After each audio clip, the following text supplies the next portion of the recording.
أعوذ بالله من الشيطان الرجيم. بسم الله الرحمن الرحيم.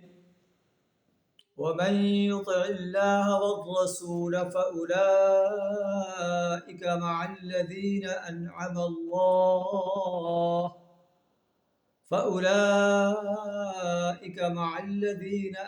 الله عليهم من النبيين والصديقين والشهداء والصالحين وحسن أولئك رفيقا.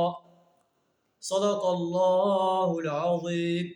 سورہ النساء آیت نمبر 69 آپ کے سامنے تلاوت کی ہے، جس کا ترجمہ کچھ اس طرح ہے: وَمَن يُطِعِ اللَّهَ وَالرَّسُولَ، اور جو اللہ اور اس کے رسول صلی اللہ علیہ وسلم کی اطاعت کرے گا، فَأُولَئِكَ مَعَ الَّذِينَ أَنْعَمَ اللَّهُ عَلَيْهِمْ، وہ ان لوگوں کے ساتھ ہوگا جن پر اللہ نے انعام فرمایا ہے، من النبیین، انبیاء کے ساتھ، والصدیقین، صدیقین کے ساتھ، والشہداء والصالحین، شہداء اور صلحاء کے ساتھ ہوگا.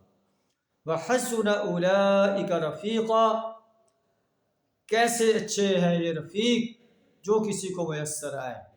ذلک الفضل من اللہ، یہ حقیقی فضل ہے جو اللہ کی طرف سے ملتا ہے.